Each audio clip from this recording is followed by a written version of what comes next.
마지막 심판 때에는 우리 각자는 행한 대로 심판을 받습니다. 선을 행한 사람은 의인의 심판을 받아 영원한 생명과 기쁨을 누릴 것입니다. 그러나 악한 일을 행한 사람은 영원한 지옥 형벌 속에서 고통받을 것입니다. 우리는 각자 행한 대로 보응을 받습니다. 심판을 받습니다. 이것이 신구약 성경을 통틀어서 성경이 우리에게 가르치는 심판의 대원칙이고 여기에 예외가 없습니다.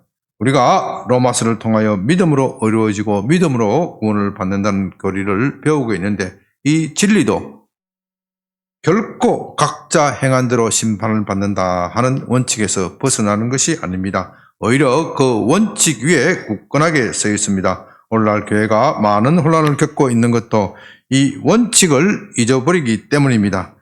그들은 우리가 믿음으로 구원을 받기 때문에 각자 행한 대로 보응을 받는다는 원칙으로 해서 벗어난다. 우리는 예외다. 그렇게 착각하고 있습니다. 그래서 믿기만 하면 다 끝나는 것이기 때문에 믿은 후에는 아무렇게나 살아도 된다. 그래도 하나님이 우리를 구원해 주실 것이다. 정말 말도 안 되는 주장을 하고 있습니다. 참으로 안타까운 것은 한국교회가 이런 이단적 사상에 깊이 물들어 있다는 것입니다. 그들은 그렇게 믿는 근거가 로마서라고 말합니다. 그래서 우리로서는 로마서가 과연 그런 주장을 하고 있는지 깊이 살펴볼 필요가 생겼습니다. 성령께서 이 부족한 종을 통하여 말씀하시는 로마서 강해에 성령의 기름을 부어서 저와 여러분에게 깨닫는 은혜가 있기를 바랍니다. 아담과 하와의 후손으로 태어난 우리 모두는 본성적으로 죄인으로 태어나서 죄인으로 죽습니다. 하나님은 이것을 불쌍히 여기시고 우리가 다시 살 수 있도록 율법을 주셨습니다. 율법은 다시 살기 위해서 주신 것이지 우리를 죽이기 위하여 준 것이 아닙니다. 우리는 어차피 죽은 인생입니다. 누구든지 그 율법의 말씀을 지키면 살 것입니다. 그러나 우리는 본성적으로 율법을 지킬 수가 없었습니다. 율법의 핵심은 하나님을 사랑하고 이웃을 사랑하는 것인데 우리는 본성적으로 그런 것보다는 자기를 더 사랑합니다. 이런 자기를 더 사랑하는 마음은 우리로 하여금 결코 율법을 지킬 수 없도록 만듭니다. 우리 마음에 이런 정서, 영어로 한국말로는 정서라는 말이 참 약한 언어인데 영어로 하면은 아주 적합한 단어가 있습니다. inclination, 끌림이라 그러죠. 끌림, inclination. 나도 모르게 그렇게 결정하는 것. 우리 마음에 그런 inclination, 성향이 있습니다. 로마서에서는 이것을 죄의 권능이다. 죄의 권능이다. 아무도 이 죄의 권능에서 빠져나올 수 있습니다. 이 죄의 권능은 너무나도 힘이 센 폭군과 같아서 우리 마음 송두리째를 지배하면서 다른 어떤 것보다도 자기를 더 사랑하도록 만듭니다. 자기의 사랑에 방해가 된다면 하나님과 이웃을 미워하도록 그렇게 만들어 버립니다. 그것은 너무나도 강하기 때문에 우리 힘으로서는 결단코 벗어날 사람이 없습니다. 그렇기 때문에 율법이 제대로 작동하여서 우리로 하여금 약속한 구원을 주기 위해서는 우리로 하여금 이 죄의 권능, 이 못된 본성, 못된 inclination 이것을 고쳐야 합니다. 그래서 이제 하나님께서는 율법이 아니라 새로운 방책을 제시하고 계신데 그것이 21절에서 하나님의 의라고 했습니다. 이 하나님의 의는 22절에 나와 있는 대로 곧 예수 그리스도를 믿는 믿음으로 말미암는다. 그렇게 말합니다. 그것은 사람의 행위로 되는 것이 아니고 오직 예수님을 믿는 믿음으로 말미암아 주어지는 것이기 때문에 하나님의 의다. 하나님께서 새로운 방책을 제시한 하나님의 의다. 그렇게 부릅니다. 그러므로 이제 자연스럽게 이 하나님의 의에 대해서 우리가 살펴볼 차례가 되었습니다. 그런데 우리가 하나님의 의를 살펴보기 전에 꼭 말씀드려야 할 것이 있습니다. 그것은 지옥 형벌의 비참함과 무서움입니다. 우리가 이 지옥 형벌의 비참함과 무서움을 모른다면 하나님의 의를 결코 이해할 수도 없습니다. 물론 머릿속으로는 이해할 수 있겠지만 마음속으로는 이해할 수가 없습니다. 진리는 머릿속으로 이해하는 것이 아니라 마음속으로 이해되어져야 합니다. 그러나 요즘 사람들에게 지옥 형벌의 비참함과 무서움을 설명한다는 것은 결코 쉽지 않는 일입니다. 왜냐하면 요즘 사람들은 너무나도 무신론적 세계관에 갇혀 있어서 그런 말을 하면 비과학적이고 아주 중세시대의 종교에 빠진 시대착오적인 사람들의 넋두리점으로 여깁니다.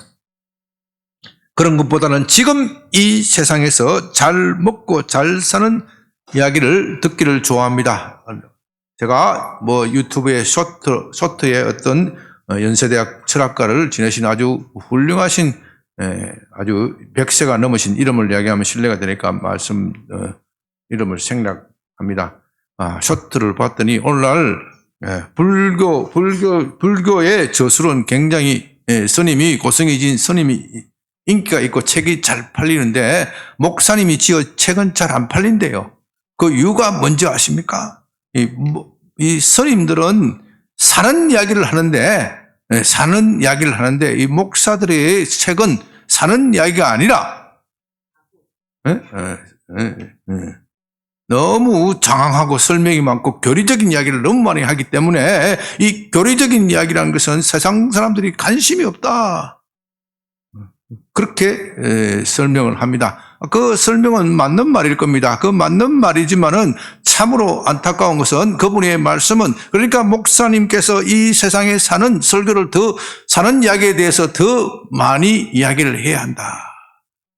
그런 뜻으로 한 이야기일 겁니다. 그러나 그런 뜻으로 이야기한다면 그분이 아무리 그리스도인이고 철학자고 훌륭하게 세상 사람들로부터 존경을 받는다고 할지라도 잘못된 이야기입니다. 우리 목사는요, 세상 사람들이 듣든 아니 듣든 진리를 말해야 하는 것이고 이 세상의 인기와는 관계없이 그것을 말하는 것이 목사의 직분입니다. 그러나 이 대한민국의 목사님들도 이런 세태에 물들어서 천국과 지옥에 대하여는 잘 말하지 않습니다. 그런 것보다는 예수 잘 믿고 건강 축복받자, 재물 축복받자, 가정 축복받자, 사업 축복받자, 대인관계에서 축복받자, 이런 설교가 대세입니다. 그러나 우리가 이 세상에서 아무리 잘 먹고 잘 산다고 하더라도 그의 영혼이 지옥에 떨어지면 무슨 소용이 있겠습니까? 어떤 사람은 그런 것은 죽어봐야 한다. 그렇게 말하지만요, 죽고 나서 이미 지옥 고통 속에서 괴로움을 받고 있다면 그때가 살면 무슨 소용이 있습니까?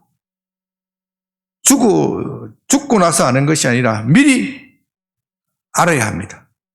이것이 너무나도 중요하기 때문에 오늘 본문에서는 23절에서 모든 사람이 죄를 범하였음에 하나님이 영광이 이르지 못하였다. 그렇게 말함으로써 믿음으로 어려워진다는 이 진리를 말씀하기에 앞서 여기에 대하여 다시 한번 강조하고 있습니다.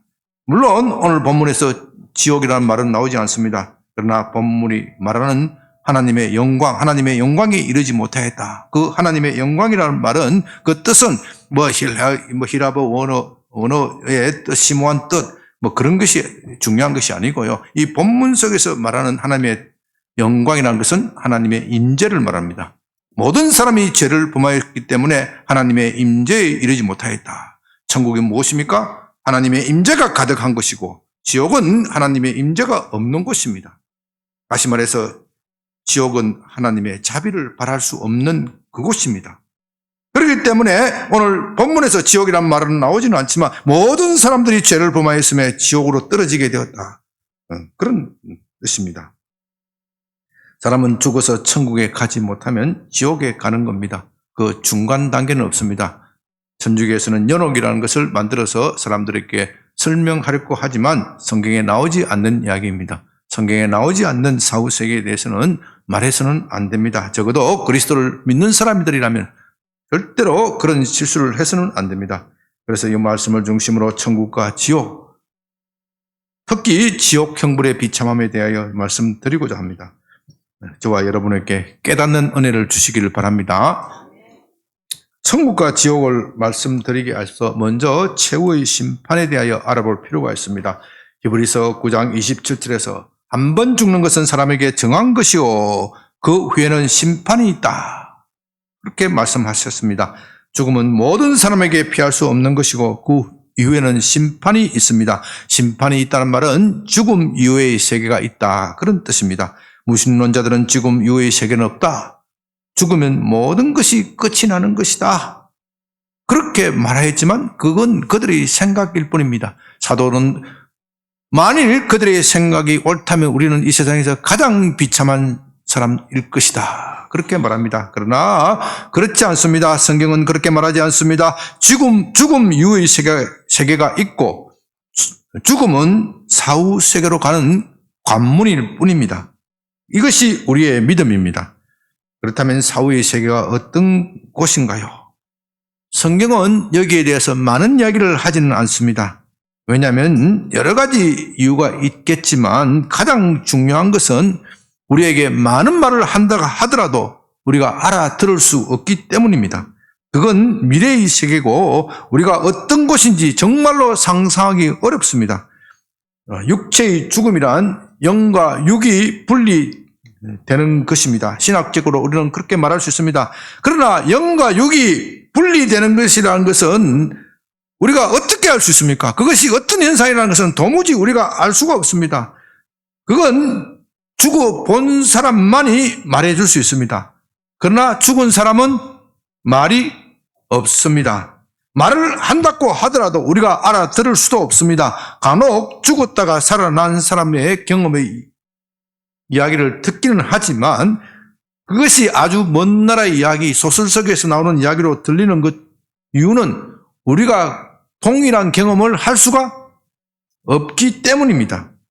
그렇다고 해서 우리는 사후 세계를 부인할 수는 없습니다. 그것을 인정하는 증거는 너무나도 많습니다. 특히 성경은 그것을 강조하여 말합니다.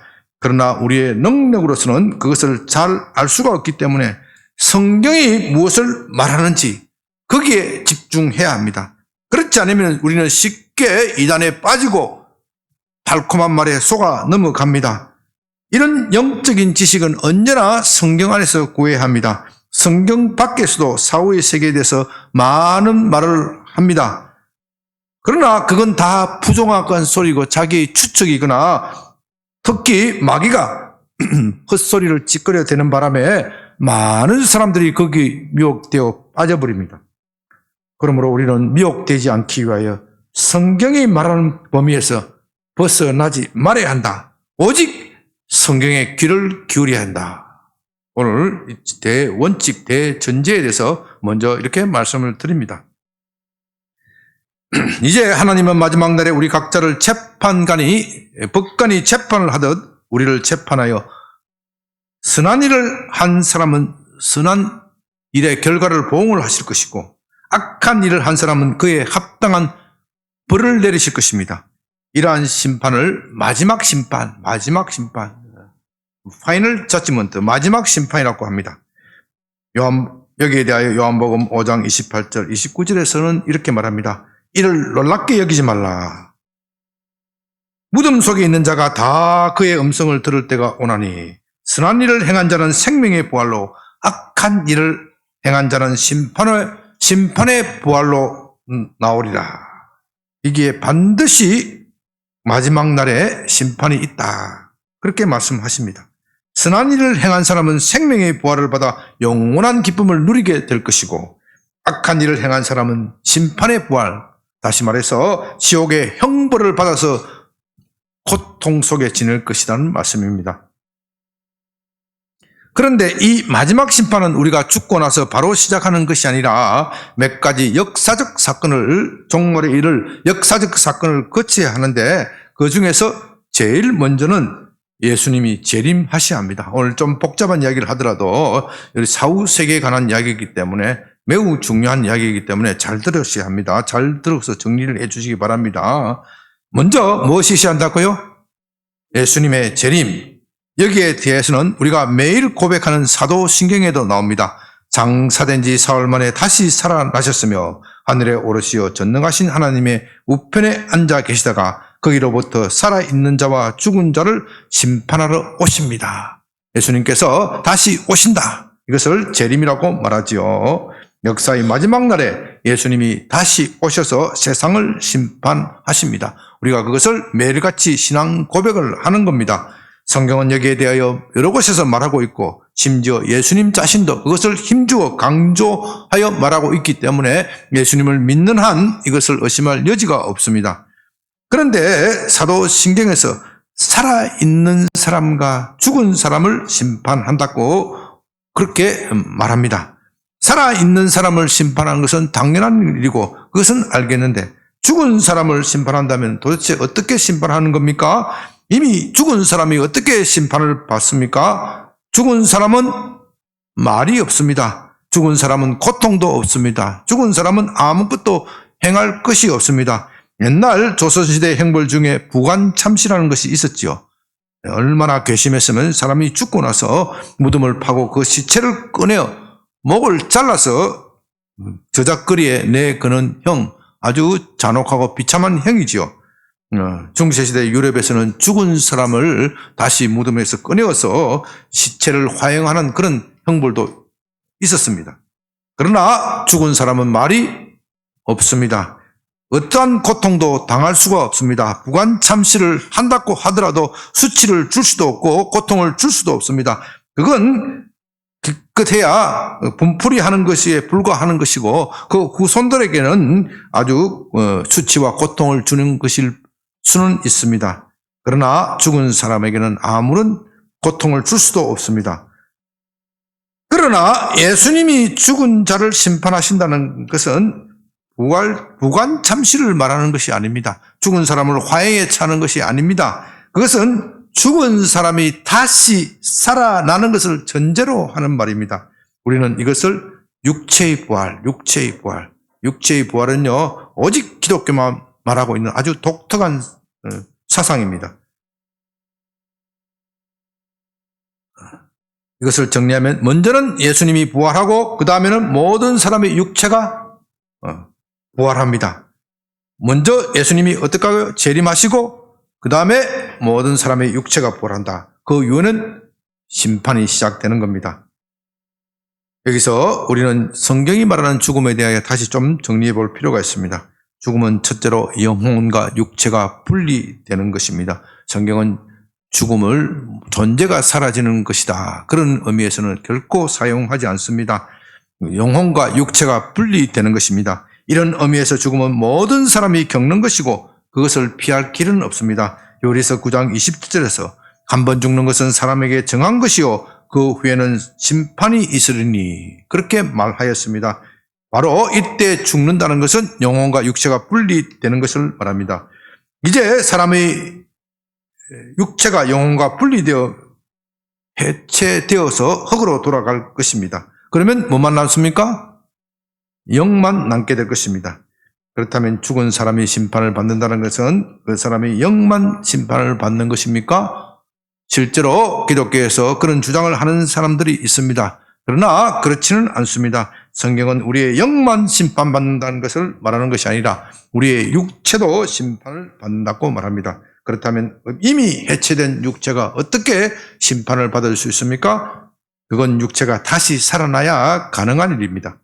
그래서 성경은 마지막 날에 죽은 사람, 즉 영과 육이 분리되어 영만 남아있는 사람에게 육체가 다시 결합되어 살아난다. 이것이 육체의 부활의 의미입니다. 마지막 때 선한 사람, 착한 사람뿐만 아니라 악한 사람의 육체도 부활합니다. 모든 사람의 몸이 부활합니다. 방금 읽어드린 요한복음 5장 28절, 29절을 다시 봅니다. 무덤 속에 있는 자가 다 그의 음성을 들을 때가 오나니 선한 일을 행한 자는 생명의 부활로 악한 일을 행한 자는 심판의 부활로 나오리라. 여기서요 우리가 사후세계에 대해서 이야기를 하고 있는데 성경은 특별히 구약 성경은 사후세계에 대해서 별로 말하지 않습니다. 선지자들이 간혹 말하고 있기는 하지만 그렇게 신약 성경만큼 말하고 있지는 않습니다. 왜 그랬을까요? 왜 그럴까요? 제가 말씀드렸지만 말해봐야 소용이 없고 선지자들도 사후세계를 잘 몰라요. 사후세계에서 직접 경험하고 살아봐야 그것을 생생하게 말할 거 아닙니까? 그냥 선지자들은 하나님께서 들은 말씀을 가지고 그대로 이야기를 하는 것 뿐입니다. 그런데 이 사후세계에서 가장 많이 말씀하시는 분은 누구예요? 예수님입니다. 왜요? 예수님께서 직접 그 사후세계를 건설하시고 창조하신 분이기 때문에 우리 생전의 세계뿐만 아니라 예수님께서는 사후의 세계도 직접 창조하고 건설하신 분이기 때문에 이 예수님의 말씀하시는 것은 너무나도 리얼합니다.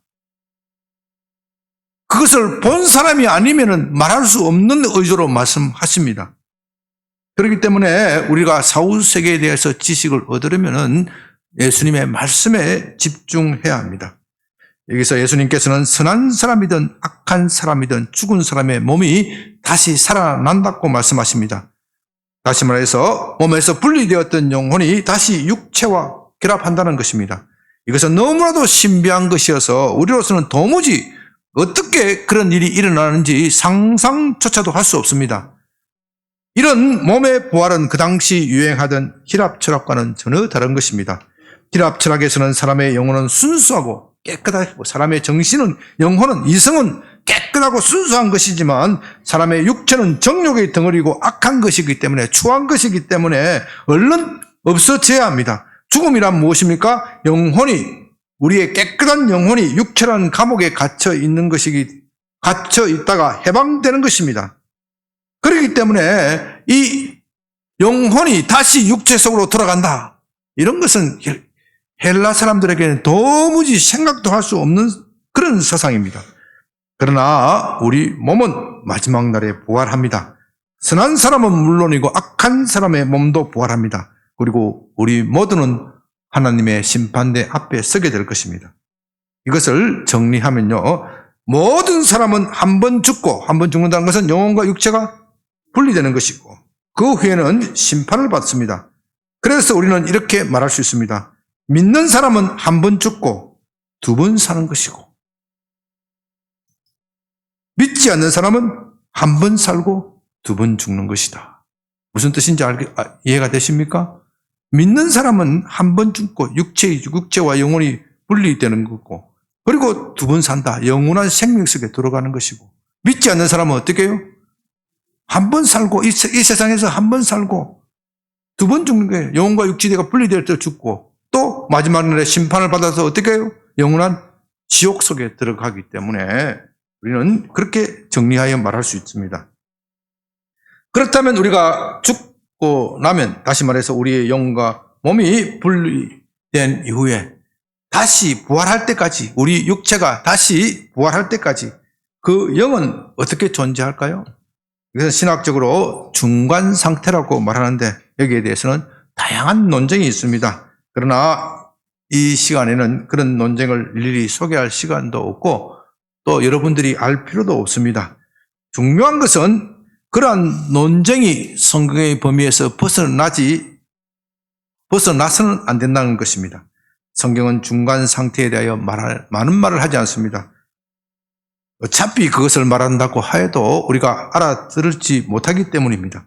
그럼에도 불구하고 성경은 중간 상태에 대하여 매우 중요한 단서를 제공하고 있고 이 세상의 어떤 영적 세계보다도 풍부하고 중요한 단서를 제공하고 있는데 그것에 대해서 좀 알아볼 필요가 있습니다.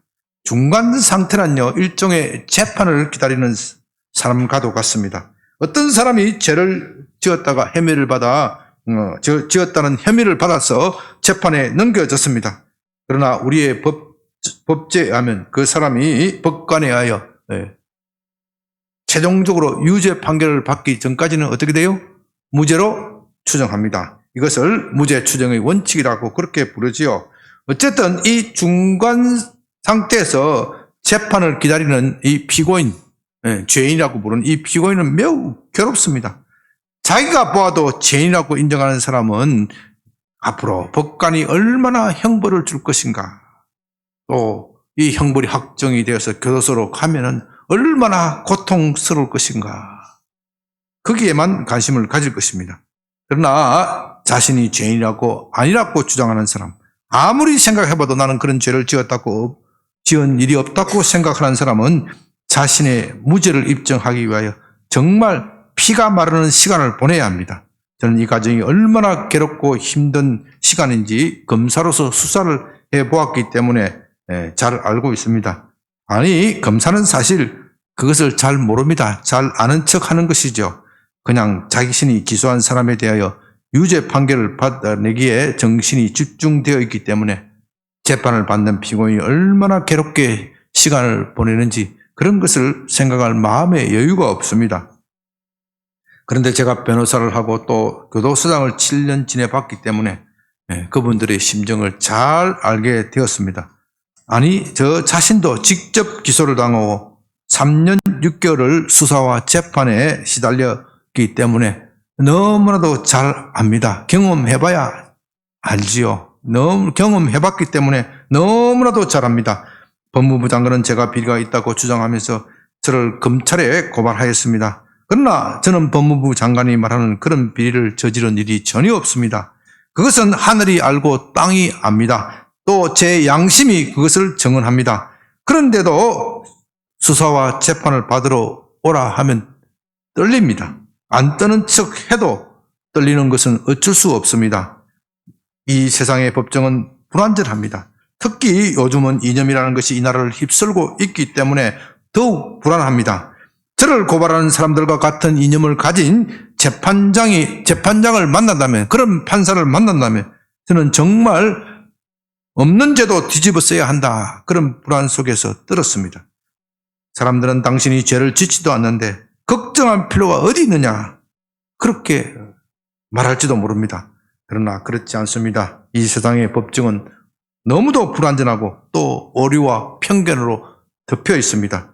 법관을 전적으로 신뢰하기도 어렵고 검사는 더욱 그렇습니다. 경찰은 더더욱 그렇고요. 그들도 인간이기 때문에 오류가 있습니다. 재판 날이 되면 재판을 받는 저도 그렇지만 저의 아내도 저의 집사람도 제가 집을 나서는 순간부터 아주 초죽음이 됩니다. 오늘은 재판이 어떻게 진행될까? 혹시라도 불이익을 입지 않을까? 혹시라도 정인이 나와서 거짓말하지 않을까? 노심초사하면서 기도원이나 교회에서 하루 종일 저를 위하여 기도합니다. 저는 그런 아내를 잘 알고 있기 때문에 재판이 끝나면 얼른 전화를 해서 보고합니다. 그러면 아내는 그때서야 놀란 가슴을 쓸어내리면서 안도의 한숨을 쉽니다. 저는 그런 재판을 받느라 3년하고도 6개월을 보내었습니다. 정말 거기에 정신이 집중되어 다른 일을 할 수가 없었습니다. 머리가 다 휘어질 것 같습니다. 다행히도 모두 무죄가 났지만 정말 힘든 과정이었습니다. 이제 이것을 생각한다면 우리가 중간 상태에서 어떻게 지내게 될지 짐작할 수 있겠습니까? 먼저 자신이 무죄임을 확신하는 사람, 다시 말해서 이 세상에 살 때 예수님의 말씀을 굳게 믿고, 약속의 말씀을 굳게 믿고, 어떻게 하든지 주님을 기쁘시게 하는 것을 내 삶의 목표로 삼은 사람은, 주님의 말씀에 순종한 사람은 생명의 부활을 기다리면서 마지막 재판을 기다릴 것입니다. 그러나 말씀드렸죠. 아무리 무죄라도, 이 세상 법정에서는 아무리 무죄라도 재판을 기다리는 것은 어떻게 해요? 두렵고 떨리는 일이라고 했습니다. 감사하게도 하나님께서 우리의 이런 연약한 마음을 알기 때문에 천사를 보내어 영접합니다. 천사는 그들에게 이렇게 말합니다. 당신은 이 세상에서 정말 수고가 많았습니다. 잠시 기다리시면 최종 재판이 열리는데 여기서 잠시 앉아서 커피도 드시고 주스도 드시고 편안하게 지내십시오. 그래서 믿는 성도들은 이 재판을 대기하는 것을 안식이라고 합니다. 성경은 안식이라고 합니다. 주 안에서 안식한다, 그렇게 부릅니다. 이제 그들이 그 말을 들으면 얼마나 안심이 되겠습니까? 그들은 하나님이 그들에게 약속한 영생을 기다리면서 행복한 상태에 있을 것입니다. 아직 천국에 이르지는 않았지만 천국이 이미 이른 것과 같은 행복한 상태에서 최종적인 심판을 기다릴 것입니다. 그러므로 그들의 중간 상태는 복된 상태입니다. 그러나 악한 일을 행한 사람은 악인이 받을 심판의 보화를 기다리게 될 것입니다. 그들에게도 천사가 마중 나올 것입니다. 그러나 천사의 얼굴이 일그러져 있고 아주 거친 목소리로 이렇게 말합니다. 너 지금까지 이 세상에서 악한 일을 행하였구나. 너 자신만을 위하여 살았구나. 너는 정말 이기적으로 살았구나. 두고 보라. 마지막 판결을 두고 보라. 그렇게 말할 것입니다. 그들에게 주어진 대기실은 매우 비좁고 더럽습니다. 거기에는 마실 물도 제대로 비치되어 있지 않습니다. 아마도 이가 득실거리는 그런 유치장일 것입니다. 밤이 되어도 옆 수감자와 다투면서 제대로 잠을 자지 못합니다. 모처럼 잠을 자려고 하는 순간 악몽이 떠오릅니다. 앞으로 이 말 재판 때문에 두렵고 과의가 눌립니다. 그들에게 주어질 형벌이 얼마나 될까? 지옥도 단계가 있고 최악의 지옥으로 떨어지면 정말 괴롭다고 하는데 어떻게 될 것인가? 아무리 생각해도 정말 답이 없는 그런 고통스러운 나날을 보내게 될 것입니다. 어쩌다가 그 주장을 지키는 천사에게 말을 건네봅니다. 천사님, 앞으로 제가 받을 형벌이 얼마나 될까요? 주장에 가면 늘 묻는 게 그런 거예요. 자기들끼리 그렇게 이야기하고 또 간수들께 그렇게 늘 묻는 겁니다. 그게 재판될 거예요. 그러면 천사는 말할 것입니다. 이 자스가 내가 어떻게 그런 것은 아니야. 그건 판사 마음이야. 잔말 말고 반성문이나 쓰고 있어. 혹시 판사가 눈이 삐어서 형을 감해줄 줄 알아? 그럼 핀잔을 들 것입니다. 그러나 그때 가서 반성문을 쓰는 것이 무슨 의미가 있겠습니까? 그런 유치장에서 가슴을 치면서 후회하지만 아무런 방책이 없는 것을 보고 절망하게 될 것입니다. 그러나 아직 지옥에 이르지 않았지만 이미 지옥을 맛보고 있습니다. 요한계시록 6장 15절 16절은 이 사람들의 고통에 대하여 이렇게 말합니다. 땅의 임금들과 왕족들과 장군들과 부자들과 강한 자들과 모든 종과 자유인이 굴과 산들의 바위 틈에 숨어 산들과 바위에게 말하되 우리 위에 떨어져 보좌에 앉으신 이의 얼굴에서와 그 어린 양의 진노에서 우리를 가리라. 그들은 이 땅에 살 때 마치 영원히 살 것처럼 그렇게 떵떵거리면서 자기 마음대로 자기가 행하고 싶은 대로 살았습니다. 전도자가 예수님을 믿어야 구원을 받는다고 외쳤을 때 호두섬을 쳤습니다. 그건 죽어봐야 한다. 그렇게 비웃었습니다. 어떻게 십자가에 달린 죄인 예수가 우리를 구원할 수 있지? 어떻게 그가 우리의 구원자가 될 수 있지? 그렇게 말하면서 믿지 않았습니다. 그런데 이제 죽어서 유치장에 있는데 그들을 심판하실 재판장이 누구냐 알아보았더니 누구냐고요? 자기가 비웃던 그 예수라는 소리를 듣고 깜짝 놀라게 됩니다. 얼마나 황당하고 부끄러운 일입니까? 쥐구멍에라도 들어가고 싶은 심정입니다. 요한계시록 6장은 바로 이 황당한 심정을 담아서 시적으로 표현하는 것입니다. 그들은 산과 굴에 숨어서 저 멀리 보니까 재판장의 얼굴이 누구라고요? 예수님이니까 너무나도 창피하고 부끄러워서 차라리 이 산이 이 바위가 나를 덮었으면 좋겠다. 나의 부끄러움을 덮었으면 좋겠다. 나의 수치를 덮었으면 좋겠다. 그렇게 말하게 된다는 것입니다. 이제 그렇다면 마지막 지옥에 대하여 알아볼 차례입니다. 지옥의 고통은 어떨까요? 쉽게 말해서 지옥의 온도는 얼마나 될까요? 성경은 지옥의 고통에 대하여도 많은 말을 하지 않습니다. 단지 우리가 생각하는 일상으로 고통스러울 것이다. 그런 정도로 말하는 데 중점을 두고 있습니다. 그 이유는 이미 말씀드렸듯이 자세히 말해도 우리가 알아먹지 못하기 때문입니다. 정말이지 지상에서 살고 있는 우리로서는 지옥의 고통을 실감하기 어렵습니다. 그래도 성경은 지옥의 고통에 대하여 몇 가지 단서를 제공하고 있는데 그 중에 대표적인 것이 마태복음 13장 41절 42절입니다. 인자가 그 천사들을 보내리니 그들이 그 나라에서 모든 넘어지게 하는 것과 또 불법을 행하는 자들을 거두어 내어 풀무불에 던져 넣으리니 거기서 울며 이를 갈게 되리라. 여기서 풀무불이라는 말이 내고 또 이를 갈게 된다. 마태복음 5장 30절에는 좀 더 무서운 이미지로 말합니다. 이 무익한 적을 바깥 어두운데 내쫓으라. 거기서 슬피 울며 이를 갈리라. 어떤 사람은 지옥의 불이 뜨겁더라도 인간의 몸은 적응력이 있기 때문에 곧 거기에 적응해서 마치 뭐라 그러죠? 불가마 체험하듯이 뜨뜻하게 될 것이다. 그렇게 주장하는 사람이 있습니다. 그러나 그렇지 않습니다. 그 이유는 천국에서든 지옥에서든 우리 몸은 늘 새로워지기 때문입니다. 천국에서는 매일 새로운 복을 느끼기 위하여 늘 우리의 몸이 새로워집니다. 지옥에서는 매일 새로운 고통을 느끼기 위하여 우리의 몸이 늘 새로워집니다. 그렇기 때문에 천국의 기쁨도 늘 새롭지만 지옥의 고통도 늘 새로운 겁니다. 우리 몸이 새로워진다. 이것은요, 별로 어려운 지식이 아닙니다. 현재의 우리 몸도 그렇지 않습니까? 저는 과학에 대해서 잘 모르지만 의학자들은 우리의 몸은 매일 수백억 세포가 죽고 또 죽는 만큼 다시 살아난다. 다시 재생한다. 그렇게 말합니다. 사람의 장기마다 세포의 수명이 다르긴 하지만 어쨌든 10년이 지나면 모두 다 교체된다 그래요. 그러니까 여러분의 몸은 10년 전의 몸, 그 몸이 아니라니까요. 그러니까 우리는 10년에 한 번꼴은 부활을 체험하고 있는 겁니다. 이처럼 현재의 과학에 의해서도 부활은 얼마든지 설명할 수 있습니다.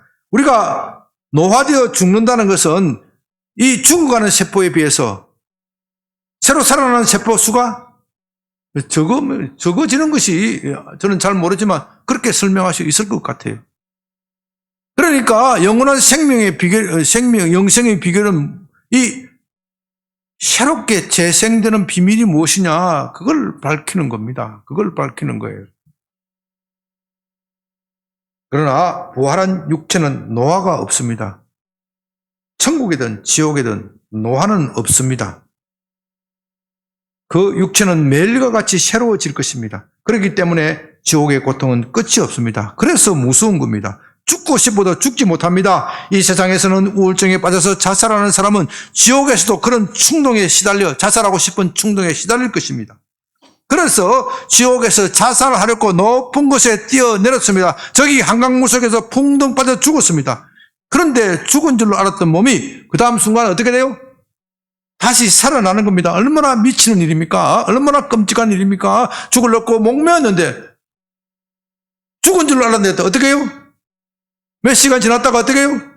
다시 살아나는 겁니다. 이건 목을 잘라도 안 돼. 목을 잘라도 안 돼. 다시 살아나는 거예요. 질량불변의 원칙이 있잖아요. 우리 과학으로도 얼마든지 설명되는 겁니다. 그건 죽을래도 죽을 수가 없어요.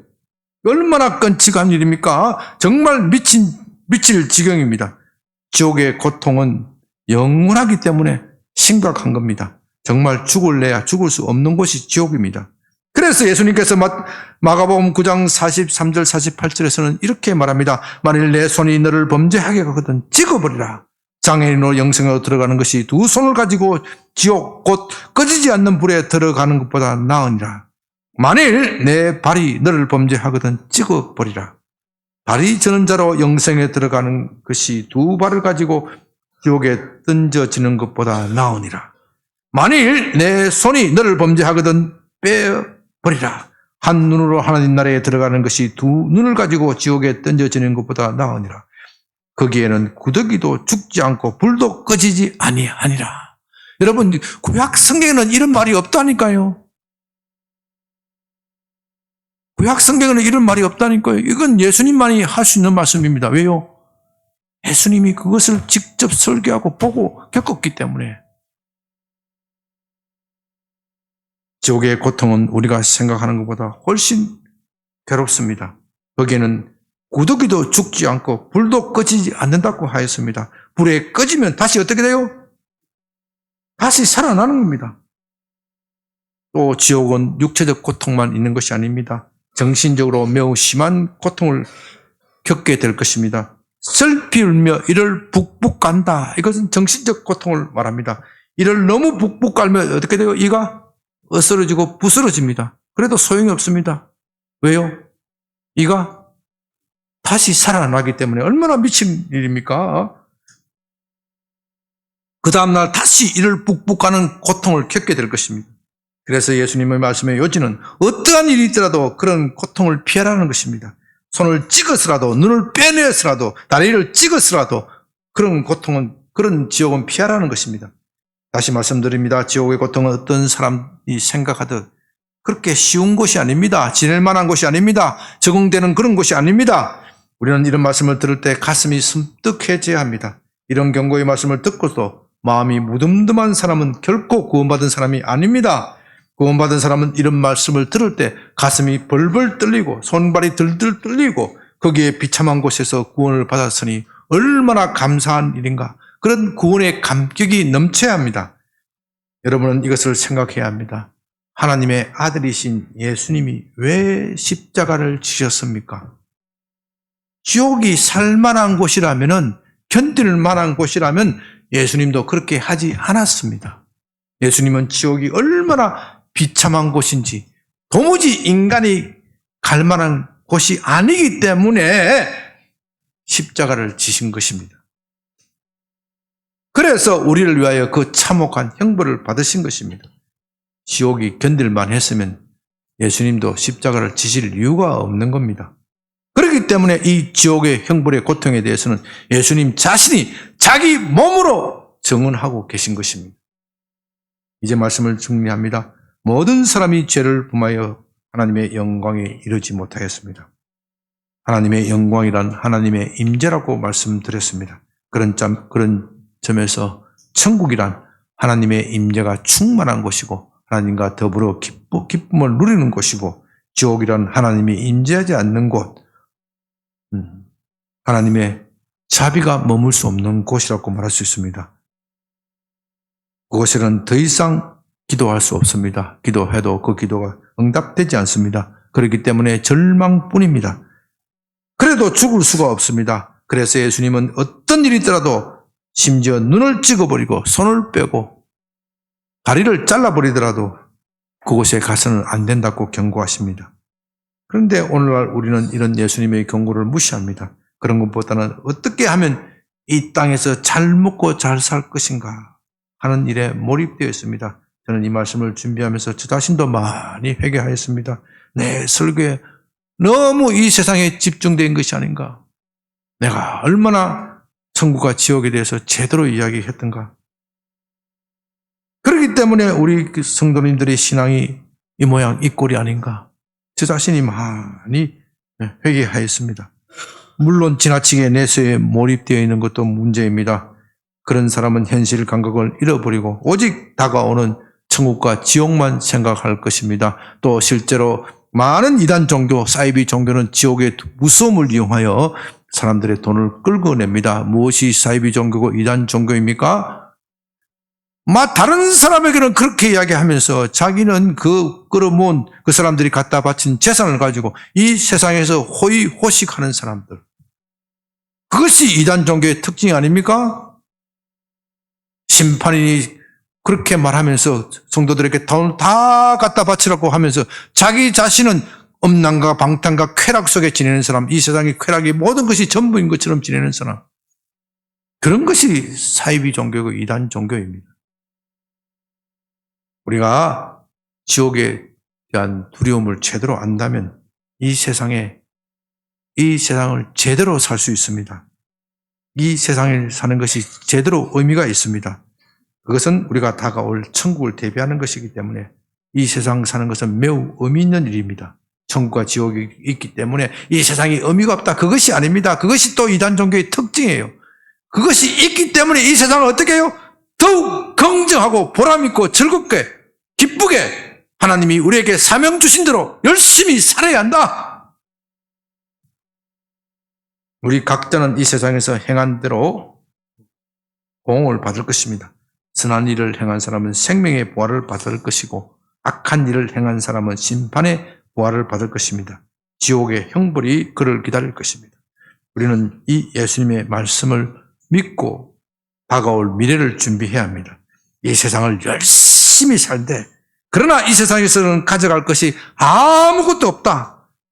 그것을 알아야 합니다. 그래서 오직 주님을 기쁘시게 하는 삶, 그것이 우리 인생의 목표가 되어야 합니다. 이것이 성경에서 지옥 형벌의 무서움을 강조하는 이유입니다. 오늘 말씀을 듣고 여러분의 신앙생활을 다시 새롭게 하는 계기가 되기를 주님의 이름으로 부탁드립니다.